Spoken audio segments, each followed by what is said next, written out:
저는 그의 손을 뿌리치지 못했습니다. 그저 멍하니 서 있을 뿐이었습니다. 그리고 말이죠. 그가 한 발짝 더 다가왔습니다. 우리 엄마가 뭐 하시는 분인지는 알아요. 아저씨 같은 사람 몇 명 정도는 한마디로 바로 잘리게 만들 수 있다는 거 알아요? 새벽의 거리는 조용합니다. 하지만 누군가에게는 가장 외로운 전쟁터입니다. 누군가가 버린 쓰레기, 누군가가 남긴 흔적, 그 모든 걸 묵묵히 치우는 사람들이 있습니다. 오늘도 아무도 모르게 도시의 아침을 만들어 놓는 사람들. 하지만 그 새벽, 한 사람의 작은 행동이 평생을 성실하게 살아온 한 남자의 인생을 송두리째 흔들어 놓습니다. 이것은 그 남자 김태섭의 이야기입니다. 새벽 4시, 알람이 울리기 전에 눈이 떠집니다. 62년을 살아오면서 몸에 밴 습관이죠. 어둠 속에서 옷을 입고 조용히 현관문을 나섭니다. 아내는 아직 자고 있습니다. 깨우고 싶지 않았습니다. 거리로 나서면 세상은 고요합니다. 가로등 불빛만이 외롭게 길을 비추고 찬 공기가 폐를 파고듭니다. 김태섭, 환경미화원으로 일한 지 11년째. 사람들은 이 일을 가볍게 봅니다. 쓰레기나 치우는 일이라고요. 하지만 저는 압니다. 이 일이 얼마나 고되고, 얼마나 외롭고, 얼마나 필요한 일인지를. 비가 오나 눈이 오나, 여름 폭염이 찾아오나 한겨울 혹한이 몰아치나, 저는 항상 같은 시각, 같은 거리를 걷습니다. 손에 익은 빗자루를 들고 하나하나 쓰레기를 줍습니다. 담배꽁초, 음료수 캔, 비닐봉지, 전단지. 사람들이 살아가며 남긴 흔적들. 처음엔 힘들었습니다. 허리도 아프고 무릎도 시큰거렸습니다. 하지만 이젠 익숙해졌습니다. 익숙해지면서 하나 깨달은 게 있습니다. 이 길 위에서 누군가는 출근을 하고, 누군가는 새벽 배달을 하고, 누군가는 꿈을 향해 걸어간다는 것. 제가 치우는 이 길이 누군가에겐 희망의 길이 될 수도 있다는 것. 그 생각 하나로 버텨왔습니다. 내가 아니면 누가 이 길을 깨끗하게 만들까? 그게 제 자존심이었고 제 신념이었습니다. 그날도 평소와 다름없는 새벽이었습니다. 3구역 골목길을 돌고 있을 때였습니다. 희미한 가로등 불빛 아래 골목 끝에서 누군가 걸어오고 있었습니다. 헤드폰을 낀 20대 젊은 남자였습니다. 손에는 컵라면 용기를 들고 있었고 고개를 좌우로 흔들며 음악에 취한 듯 걷고 있었습니다. 저는 빗자루질을 멈추고 잠시 그를 바라봤습니다. 그리고 그 순간 그 남자가 손에 들고 있던 컵라면 용기를 아무렇지도 않게 바닥에 툭 하고 떨어뜨렸습니다. 국물이 튀고 용기가 대굴대굴 굴러갔습니다. 저는 순간 숨이 막혔습니다. 제가 방금 전까지 깨끗이 쓸어놓은 그 자리에, 제가 11년 동안 지켜온 그 길 위에 그렇게 무심하게 쓰레기를 버리다니. 심장이 쿵쿵 뛰기 시작했습니다. 손이 떨렸습니다. 하지만 참았습니다. 늘 그래왔듯이 저는 조심스럽게 그에게 다가갔습니다. 최대한 공손하게 정중하게 말했습니다. 학생, 미안하지만 조금만 신경 써주면 안 될까요? 제 목소리는 떨리고 있었습니다. 무섭지 않았습니다. 그냥 슬펐습니다. 제가 치우고는 있지만 그래도 말끝을 흐렸습니다. 더 이상 뭐라 말해야 할지 몰랐습니다. 그 남자는 헤드폰 한쪽을 천천히 내렸습니다. 그리고 저를 위아래로 훑어보더니 입꼬리를 비틀며 웃었습니다. 뭐라고요? 차갑고 날카로운 목소리였습니다. 저는 다시 한번 말했습니다. 학생, 쓰레기를 저렇게 버리면. 그가 제 말을 끊었습니다. 아저씨 그거 치우라고 월급 받는 거 아니에요. 순간 귀를 의심했습니다. 그게 아저씨 일이잖아요. 제가 뭘 잘못했는데요? 그의 눈빛에는 조롱이 가득했습니다. 존중은 찾아볼 수 없었습니다. 저는 가슴이 철렁 내려앉는 걸 느꼈습니다. 하지만 침착하게 다시 말했습니다. 학생, 제 일이긴 한데 그렇다고 이렇게 막 버리는 건. 막 버리긴 뭘 막 버려요. 그가 비웃으며 다가왔습니다. 그럼 아저씨 제가 쓰레기통까지 가서 버려야 돼요? 새벽 4시에? 귀찮은데? 아저씨가 없으면 쓰레기 누가 치워요? 아저씨 일자리 유지시켜주는 거 아니에요. 그 말을 듣는 순간 온몸에 힘이 빠지는 것 같았습니다. 11년.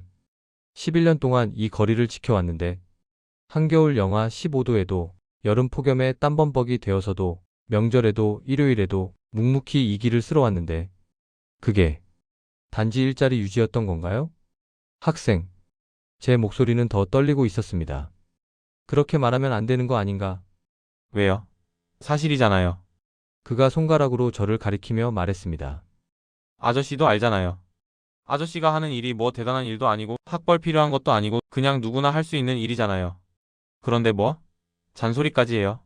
와, 진짜 웃기네. 미화원이 잔소리하는 건 또 처음 보네. 그의 말 한마디 한마디가 제 가슴에 비수처럼 꽂혔습니다. 저는 뭐라 대꾸할 수가 없었습니다. 그가 헤드폰을 다시 끼려는 순간 저는 마지막으로 말했습니다. 학생, 나도 사람입니다. 존중받아야 할 사람이에요. 그 순간 그가 헤드폰을 확 빼더니 제 앞으로 성큼성큼 걸어왔습니다. 그의 얼굴이 제 바로 앞까지 다가왔습니다. 존중? 아저씨가요. 그가 코웃음 쳤습니다.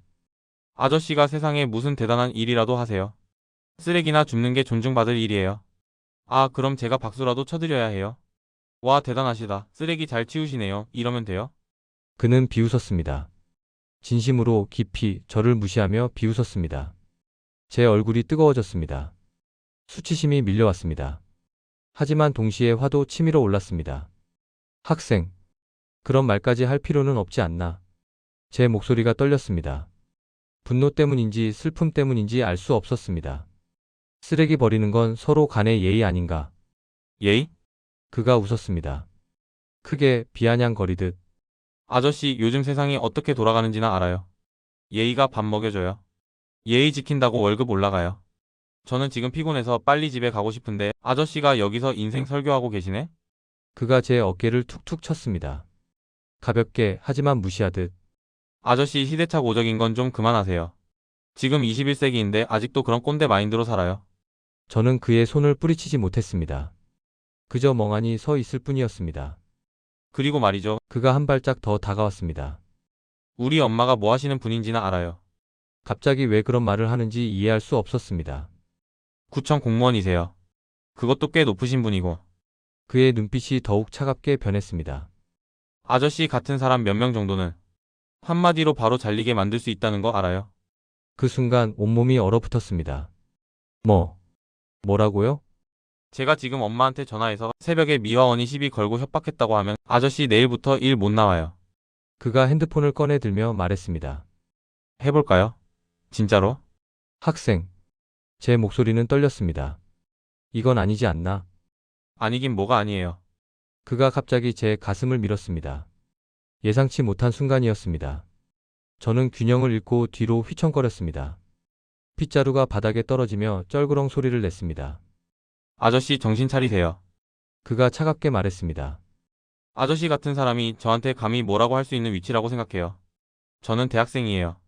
좋은 대학 다니고요. 아저씨는요? 초등학교도 제대로 못 나오셨을 것 같은데? 우리는 같은 선상에 있는 사람이 아니에요.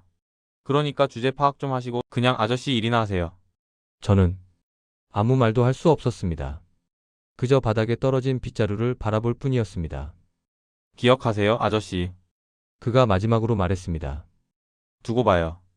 그는 헤드폰을 다시 끼고 아무 일도 없었다는 듯 유유히 걸어갔습니다. 저는 그 자리에 한참을 서 있었습니다. 새벽 4시 30분. 도시는 여전히 고요했습니다. 하지만 제 안은 무너지고 있었습니다. 그날 이후 모든 게 달라졌습니다. 출근할 때마다 그 골목이 두려웠습니다. 혹시 그 남자가 또 나타나진 않을까? 혹시 정말 신고를 한 건 아닐까? 빗자루를 들 때마다 손이 떨렸습니다. 쓰레기를 주울 때마다 그의 목소리가 들렸습니다. 그거 치우라고 월급 받는 거 아니에요. 아저씨 같은 사람이 감히. 밤에 잠을 이룰 수 없었습니다. 눈을 감으면 그의 비웃는 얼굴이 떠올랐습니다. 아내가 물었습니다. 왜 이래? 어디 아파? 아니야. 괜찮아. 하지만 괜찮지 않았습니다. 일주일이 지났습니다. 2주일이 지났습니다. 아무 일도 일어나지 않았습니다. 그래, 아마 잊었겠지. 젊은 애들은 금방 잊어버리니까. 스스로를 위로했습니다. 하지만 가슴 한편에는 계속해서 불안감이 자리 잡고 있었습니다. 동료들과 쉬는 시간에도, 밥을 먹을 때도, 집에 돌아와 TV를 볼 때도 저는 계속해서 그날 밤을 떠올렸습니다. 내가 뭘 잘못했나? 너무 나섰나? 그냥 모른 척 치우고 말 걸 그랬나? 수없이 자책했습니다. 보름이 지났습니다. 어느 날 오후 근무를 마치고 집에 돌아가려던 참이었습니다. 핸드폰이 울렸습니다. 팀장이었습니다. 여보세요? 태섭 씨? 팀장의 목소리는 무거웠습니다. 잠깐 사무실로 좀 올라올 수 있어요? 가슴이 철렁 내려앉았습니다. 사무실로 올라갔을 때 팀장은 불편한 표정으로 저를 맞았습니다.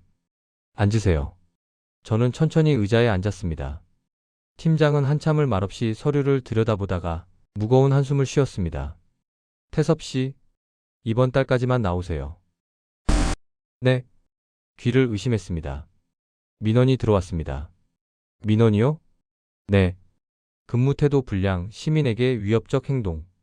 제 머리가 하얘졌습니다. 그게 무슨 회사에서도 어쩔 수 없대요. 구청에서 직접 연락이 왔어요. 그 순간 알았습니다. 그 20대 남자 정말로 신고했구나. 팀장님, 저는 태섭 씨 나도 알아요. 당신이 그럴 사람 아니라는 거. 팀장이 안타까운 눈빛으로 저를 봤습니다. 11년 동안 한 번도 문제 일으킨 적 없고 성실하게 일한 거 다 알아요. 그런데 하지만 위에서 내려온 거라 내가 어떻게 할 수가 없어요. 저는 멍하니 앉아 있었습니다. 어떤 민원입니까? 자세한 내용은 말할 수 없습니다. 팀장이 고개를 숙였습니다. 정말 죄송합니다. 마지막 근무일. 새벽 4시 저는 평소처럼 일어났습니다. 하지만 오늘이 마지막이라는 생각에 옷을 입는 손길이 느렸습니다. 거리로 나섰습니다. 11년 동안 걸어온 이 길. 수천 번, 수만 번 쓸어온 이 거리. 오늘따라 모든 게 선명하게 보였습니다.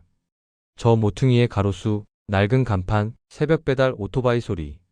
핏자루를 들고 천천히 걸었습니다. 쓰레기를 하나하나 주우며 생각했습니다. 나는 왜 이 일을 했을까? 무엇 때문에 11년을 버텼을까? 돈 때문이었을까요? 아니었습니다. 돈은 많지 않았습니다. 자존심 때문이었을까요? 글쎄요. 사람들은 이 일을 존중하지 않았습니다. 그렇다면 무엇 때문이었을까요? 저는 이 길을 사랑했던 것 같습니다.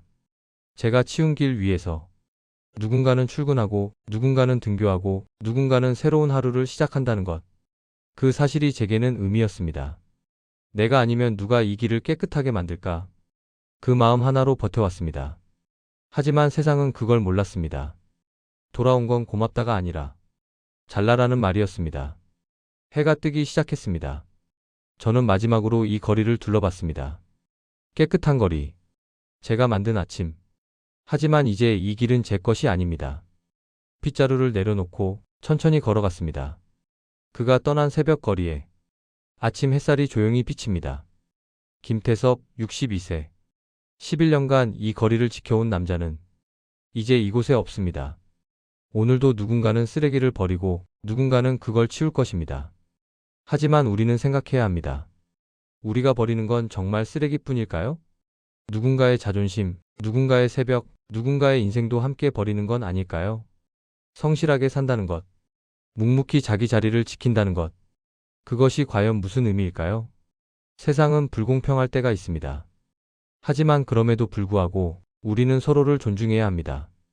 그 사람이 어떤 일을 하든, 그 사람이 누구든 우리는 모두 존엄한 인간이니까요. 누군가의 새벽을 우리는 얼마나 생각하고 살까요? 당신이 버리는 건 정말 쓰레기만인가요?